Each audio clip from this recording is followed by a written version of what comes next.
Graça e paz, irmãos.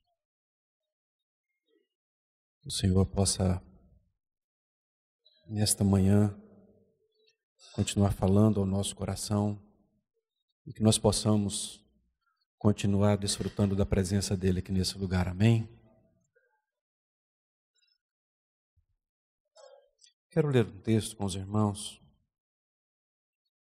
aqui em Hebreus, no capítulo 11. Hebreus capítulo 11, vamos ler a partir do verso de número 4. Pela fé, Abel ofereceu a Deus maior sacrifício do que Caim, pelo qual alcançou o testemunho de que era justo, dando Deus testemunho dos seus dons, e por ela, depois de morto, ainda fala. Pela fé, Enoque foi trasladado para não ver a morte e não foi achado, porque Deus o trasladara, visto como antes da sua trasladação alcançou testemunho de que agradara a Deus. Ora, sem fé é impossível agradar a Deus, porque é necessário que aquele que se aproxima de Deus creia que Ele existe e que é galardoador dos que o buscam. Pela fé, Noé, divinamente avisado das coisas que ainda não se viam, temeu, e para a salvação da sua família, preparou a arca, pela qual condenou o mundo e foi feito herdeiro da justiça, que é segundo a fé. Pela fé, Abraão, sendo chamado, obedeceu, indo para um lugar que havia de receber por herança, e saiu sem saber para onde ia. Pela fé, habitou na terra da promessa, como em terra alheia, morando em cabanas com Isaque e Jacó, herdeiros com ele da mesma promessa. Porque esperava a cidade que tem fundamentos, da qual o arquiteto e edificador é Deus. Amém. Graças ao Senhor pela sua palavra. Irmãos, no capítulo 18 de Lucas, o Senhor Jesus, ele faz uma interrogação. Ele diz: quando vier o Filho do Homem, porventura achará fé na terra? E quando nós olhamos os nossos dias, e se nós formos contemplar acerca da fé, quer dizer, existem tantos pregadores, mestres, ensinando sobre a fé, seminários sobre a fé, existem até denominações com nome de fé. Então, quer dizer, dentro desse aspecto materialista, onde as pessoas estão sendo doutrinadas para uma fé na qual eles buscam algo para si mesmos, hoje nós temos muitas pessoas falando sobre fé. Mas quando nós voltamos, quer dizer, para essa interrogação do nosso Senhor, quer dizer, que tipo de fé o nosso Senhor falava quando Ele fez essa pergunta? Quer dizer, porventura, quando vier o Filho do Homem, achará fé na terra? Quando nós olhamos aqui para Hebreus, no capítulo 11, o texto é longo, portanto, lemos apenas alguns versículos para nos subsidiar acerca desse assunto. Nós podemos perceber que cada uma dessas pessoas que são descritas aqui e que muitos intitulam como os heróis da fé, a galeria dos heróis da fé, nós podemos ver que há uma característica pessoal que define esse tipo de fé que agrada a Deus. E o que liga uma com as outras é exatamente o aspecto como que essa fé é gerada. Como obter essa fé? Como ter essa fé? Não está relacionado a uma questão teológica, não está acerca dos passos para se obter fé, mas nós podemos ver claramente de uma experiência pessoal com Deus. Ou seja, de uma vida de intimidade, de uma vida de oração, de uma vida de comunhão. Exatamente esse aspecto que nós podemos ver, quer dizer, que é uma característica comum na vida de cada uma dessas pessoas. Então eu gostaria de considerar com os irmãos, rapidamente, antes de nós cearmos, acerca de alguns exemplos desse que a Bíblia descreve aqui. Diz que pela fé Abel ofereceu a Deus maior sacrifício, ou como está em algumas versões, mais excelente sacrifício do que Caim, pelo qual alcançou o testemunho de que era justo, dando Deus testemunho das suas ofertas. E por ela o quê? Pela fé, depois de morto, ainda fala. Então, quer dizer, alguns aspectos interessantes para considerarmos aqui. Quer dizer, o próprio Deus, ele dá testemunho acerca de Abel. É interessante também que, muitas das vezes, nós criamos alguns conceitos na nossa mente e fica parecendo que Abel, um certo dia, a cabo de dias, como nós podemos ver lá em Gênesis, no capítulo 4, ele foi oferecer um sacrifício, essa oferta, assim também como Abel. Mas é interessante que aqui o texto diz as ofertas, ou seja, isto era algo comum na vida dele. Não foi uma eventualidade Abel oferecer um sacrifício a Deus. Mas isso demonstra, quer dizer, algo que era comum na vida dele, oferecer sacrifícios a Deus. E quando nós olhamos, quer dizer, para a vida de Abel, nós podemos ver que como ele descobriu que deveria oferecer sacrifício a Deus. A Bíblia, ela não relata isso, mas nós podemos imaginar que por diversas vezes, ali Adão e Eva relataram aos seus filhos da comunhão íntima, viva, pessoal, que eles tinham todos os dias, naquele frescor do dia com Deus, essa intimidade plena, pessoal, de caminhar com Deus, de ouvir Deus. E com certeza isso chegou no coração de Abel. E então ele decidiu que ele não viveria simplesmente do histórico de vida, de comunhão dos seus pais com Deus. Mas com certeza, quer dizer, ele buscou essa realidade para si. E aqui nós podemos ver em Gênesis, no capítulo 4, também o verso 4, Gênesis 4:4, após relatar aí que Caim, ele trouxe o fruto da terra, uma oferta ao Senhor, e Abel também trouxe, está aí no versículo 4, dos primogênitos das suas ovelhas e da sua gordura. E o texto diz, e atentou o Senhor para Abel e para a sua oferta. Ou seja, o Senhor, ele não olhou apenas para a oferta de Abel, mas primeiramente diz que atentou o Senhor para Abel. Quer dizer, primeiro o Senhor, ele viu o coração de Abel e também, quer dizer, para a sua oferta.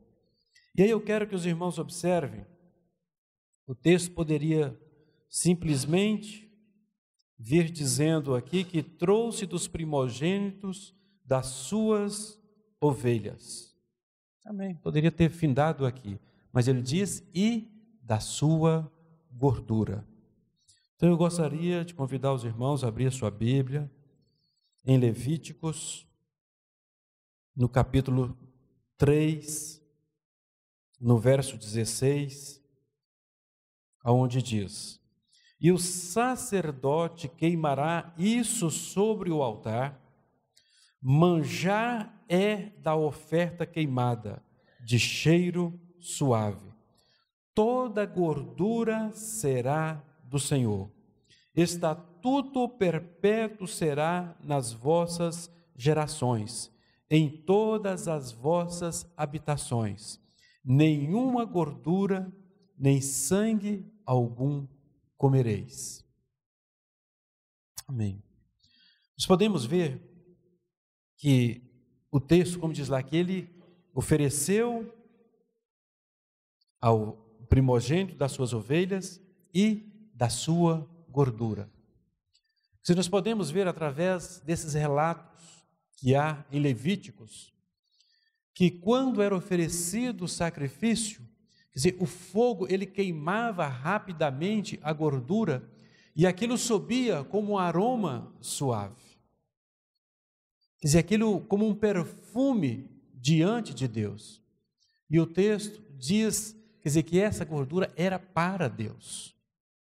Eles não deveriam comer da gordura, mas aquilo algo que agradava a Deus, que chegava diante de Deus. Então, quer dizer, isso retrata as nossas orações diante de Deus e a nossa comunhão com Deus. Porque o fato de você levar cereais, frutos para um sacrifício, aquilo não exigia que ele pudesse continuar diante de Deus. Mas no caso do sacrifício de um cordeiro, sim. Até que aquilo chegasse diante de Deus e Deus estivesse satisfeito com esse sacrifício. Isso nos fala o quê? Dessa vida de comunhão com Deus, de estarmos diante de Deus. Não simplesmente nós virmos aqui e cantarmos algo. A palavra do Senhor, o próprio Senhor Jesus, quando ele fala sobre adoração, ele fala de verdadeira adoração, em espírito e em verdade. Isso fala de uma verdadeira comunhão. Quando nós podemos ver acerca da fé também, nós podemos ver esse aspecto da realidade de vida, não uma fé focada em nós mesmos, ou a fé na fé, mas uma fé que ela é resultante da nossa comunhão com Deus, dos nossos laços com o Senhor. Isso fala, quer dizer, da nossa intimidade, do lugar secreto entre nós e Deus. Irmãos, e é essa exatamente nós podemos ver a característica que havia nesses homens. Se nós continuarmos lendo aqui o texto de Hebreus, no capítulo 11, no qual nós lemos inicialmente, vai falar que pela fé Enoque foi trasladado para não ver a morte e não foi achado, porque Deus o trasladara, visto como antes da sua trasladação alcançou testemunho de que agradara a Deus. Lá em Gênesis nos diz que Enoque, depois que ele teve o seu filho Matusalém, ele começou a andar com Deus. Sabemos que Enoque, ele teve Matusalém com 65 anos. Ou seja, 300 anos seguinte, Enoque andou com Deus. Não está falando, quer dizer, de uma experiência, de algo eventual, né, de um dia, né, no encontro, ou numa determinada reunião, ou em um dia eu estava lá no meu quarto. Não é isso que ele está falando. Ele está falando que de uma vida. Ele está falando, quer dizer, de um relacionamento contínuo. Ele está falando aqui de experimentarmos algo que a cada dia nos leva para mais próximo de Deus, para junto de Deus. É isso que ele está falando, quer dizer, 300 anos. A Bíblia não relata isso, mas nós podemos imaginar por quê. Já que ele andava todos os dias com Deus, por que então ele é trasladado para estar junto de Deus? Não seria muito bom nós desfrutarmos aqui, da comunhão com os irmãos, da nossa família, de tudo que podemos ter nesse mundo e andarmos com Deus, e desfrutarmos desse nível de comunhão? Mas isso não seria suficiente para nós? Falar assim, eu tenho contínua e intensa comunhão com Deus. Desfruto de tudo mais que eu posso desfrutar aqui nessa terra. A única explicação que há é que não tinha mais limite, irmãos, nesse corpo, para ele continuar aumentando essa comunhão, esse desfrutar. Não tem uma outra explicação, porque o texto diz que Deus o tomou para si. Graças ao Senhor. Alcançou testemunho de que agradara a Deus. Que essa venha a ser a disposição do nosso coração, irmãos. Buscar agradar a Deus, não um dia, mas todos os dias da nossa vida. Somente essa busca, esse viver com Deus, esta comunhão. Quando nós chegamos aqui em Abraão, é muito interessante, porque diz que pela fé, Abraão, sendo chamado, ele obedeceu, indo para um lugar que havia de receber por herança, e saiu sem saber para onde ia. O texto aqui em Hebreus diz isso, mas se nós formos lá para Gênesis, nós vamos ver que Abraão, ele sai para a divisa da terra, ele não saiu completamente, ele não abandonou completamente também a sua família. Mas nós podemos ver, quer dizer, o trabalhar de Deus na vida de Abraão. E tem um aspecto muito interessante, quando Deus, ele chama Abraão, ele diz, anda na minha presença e ser perfeito. É muito interessante o significado dessa palavra, ser perfeito. Seja aperfeiçoado. Quer dizer, como nós precisamos estar na presença de Deus, buscarmos, andarmos, quer dizer, andarmos nos fala exatamente, quer dizer, de uma jornada, quer dizer, não ser algo eventual, mas andarmos na presença de Deus, acharmos em Deus, quer dizer, esse lugar da nossa satisfação, daquilo que de fato irá agradar a Deus. Então, o texto prossegue dizendo, diz que pela fé ele habitou na terra da promessa, como em terra alheia, morando em cabanas com Isaque, Jacó, herdeiros com ele da mesma promessa. Quer dizer, o que nós podemos observar é que parece que o mundo havia ficado estranho para Abraão. Ele não edificou ali uma casa, mas ele começou a andar em tendas. Quer dizer, aquilo parece que estava estranho para ele. E Isaías diz que Abraão era o quê? Amigo de Deus. Tiago, também no capítulo 2, se eu não me engano, verso 23, relata isso também, que Abraão foi chamado amigo de Deus. E é interessante que no hebraico, lá em Isaías 48, a palavra nos fala o quê? De proximidade e afeição. Enquanto que no grego, lá em Tiago, no capítulo 2, nos fala de proximidade e carinho. Esses dois aspectos. Então, nós podemos ver exatamente essa mesma característica, ou seja, intimidade, comunhão, relacionamento, afeição, desejo de estar juntos. E aí o texto vai dizer, no verso 10, o porquê dele andar, nessa tenda, não ter edificado ali um lugar para a sua habitação, porque esperava a cidade que tem fundamento, da qual o arquiteto e construtor é Deus. Aleluia.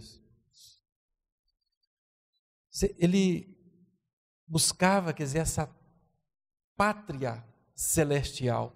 É muito interessante a raiz desta palavra pátria. É pater, a mesma raiz de pai. Ou seja, Abraão, ele não estava buscando um lugar. Não estava falando aqui de um lugar físico, mas ele estava buscando um lugar no Pai. Ou seja, um recôndito em Deus. Que essa venha a ser a disposição do nosso coração nesse tempo, irmãos. Talvez você possa pensar assim, mas Abraão era um velhinho que não tinha mais o que fazer, então ele tinha realmente muito tempo, para ficar realmente em comunhão, buscando a Deus. Não. Quando nós olhamos, para a vida de Abraão, ele tinha milhares de gado, muitas ovelhas, ele tinha muitos animais, ele tinha muitos servos, ao ponto de ter com esses servos uma pequena milícia. Então, ele com certeza, ele dedicava muito o seu tempo cuidando de tudo isso, negociando, comprando, vendendo, administrando todos esses servos, mas nada disso roubava essa comunhão, esse entrelaçar dele e Deus. Ou seja, não são as responsabilidades que nós temos aqui nesse mundo que determina a nossa comunhão com Deus. Alguns têm mais responsabilidade, outros menos responsabilidade. Mas não é isso que determina a nossa comunhão com Deus. É quem é Deus para nós. Quem é Deus para nós? Os discípulos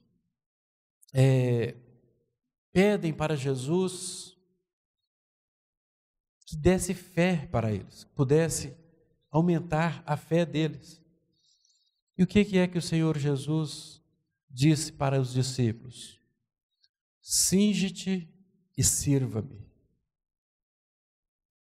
Tem como você servir alguém sem estar na presença dessa pessoa? É impossível, né? Então é isso que ele está dizendo. Quer dizer, a necessidade que temos de estar com ele à mesa, de agradá-lo, de satisfazê-lo. Quer dizer, essa vida que o Senhor precisa ganhar e encontrar em nós. Esse é o desejo do Senhor, para que nós possamos andar em fé. Certa feita, os discípulos chegaram diante do Senhor, ou melhor, Jesus é quem dá uma ordem para os discípulos, para eles atravessarem para o outro lado, para a outra margem. E eles então entram ali naquele barco, e a Bíblia diz que as ondas, uma tempestade muito forte vieram e começou a agitar aquele barco. E então eles ficaram muito apavorados. E aí a Bíblia diz que eles chegaram para Jesus, ele estava dormindo, e acordou ele e perguntou: você não se importa que nós morramos? E a Bíblia diz que tão somente ele levantou e ordenou para que o mar aquietasse. E diz que houve bonança naquele momento. E então Jesus fala para eles, quer dizer, como vocês não têm fé? Quer dizer, irmãos, se nós olhássemos para nós, que é para a nossa condição. Recentemente, no mês de dezembro, estava passando por uma praia e ali tinha uma vila de pescadores e então nós paramos havia peixes grandes, peixes de 50, 60, 70 quilos e uns barquinhos que você olhava assim e você fala, não tem lógica, não foi nisso aqui não. E então ali por volta de 3 horas mais ou menos da manhã, eles entram naqueles barquinhos, vão para, como se diz, um lugar bem distante ali do mar e pegam aqueles peixes e retornam para a praia. E eu olhando, quer dizer, a fragilidade de tudo aquilo. Então, quer dizer, quando nós olhamos, quer dizer, para toda a nossa fragilidade, num meio de muitas águas, onde nós não vemos a margem, né? Não é aquela situação que você olha, qualquer coisa que eu pulo e acabo de chegar nadando. Quer dizer, essa alternativa, ela não existe. Não tem um outro barco por perto também para você dar um sinal e te socorrer. É natural que nós tenhamos medo. Quer dizer, parece assim, Jesus foi grosso, né, com os discípulos naquela situação. Mas não é isso não. O que o Senhor estava reprovando ali era o fato deles ter sido chamado por Ele, ter caminhado com Ele, ter ouvido já vários sermões, por diversas vezes ver milagres maravilhosos realizados pelo Senhor Jesus, e eles ainda não conheceram o Senhor. Quem é este que até o mar e o vento lhe obedecem? Era isso que o Senhor estava reprovando. E assim, irmão, muitas vezes somos nós. Caminhamos, reunimos, vezes após vezes, e não conhecemos o nosso Senhor. Mas que nessa manhã, assim como ali no caminho de Emaús, naquele momento, quando chega naquela casa, quando o Senhor parte o pão, a Bíblia diz que os olhos dele foram abertos. Nesta manhã, o Senhor nos convida a partirmos o pão. O Senhor nos convida a nos alimentarmos dele, a termos comunhão com ele. Mas nada disso, irmãos, tem valor algum se não for pela fé. Sem fé é impossível agradar a Deus. Que nesta manhã nós possamos seguir também e servir ao Senhor. Buscarmos essa vida em Deus, esta comunhão com o nosso Senhor, através do seu corpo que foi partido. O Senhor, Ele nos convida a sentarmos à mesa com Ele. Que nós possamos ouvir esse chamado do nosso Senhor. Assim como diz aqui o texto, que Abraão, sendo chamado, ainda que ele não sabia para onde ia, mas a Bíblia diz que ele obedeceu. Que esse seja o nosso coração, um coração obediente ao Senhor. Que o Senhor nos abençoe em nome de Jesus. Senhor, nós te louvamos nesta manhã, Senhor. Te louvamos, Senhor, porque o Senhor decidiu, Senhor, se encarnar, tomar, Senhor, o nosso lugar ali na cruz do Calvário, morrer a nossa morte, Senhor. Mas não só isso, o Senhor ressuscitou, e o Senhor nos deu vida, E o Senhor nos acendeu juntamente com o Senhor. E nesta manhã, Senhor, na condição de filhos, o Senhor nos chama a sentar com o Senhor na mesa e cear. Senhor, nos dê esse coração nesta manhã, Senhor, de afetos, de proximidade, Senhor, de laços eternos com o Senhor. Senhor, que a Tua palavra, Deus, seja ministrada aos nossos corações nesta manhã, Senhor. Pois a Tua palavra diz que a fé, ela vem pelo ouvir e ouvir a Tua palavra. Senhor, nesta manhã nós queremos ouvir a Tua palavra, Senhor. Nós queremos ser obedientes, Senhor. Prossiga, Deus, falando ao nosso coração. Prossiga, Senhor, nos envolvendo com a Tua presença, Senhor. Senhor, prossiga, Senhor, nos conduzindo a desfrutar somente do Senhor. Seja prioridade em nossa vida, Senhor. Em nome de Jesus. Bendito seja o Senhor aqui entre nós, Senhor.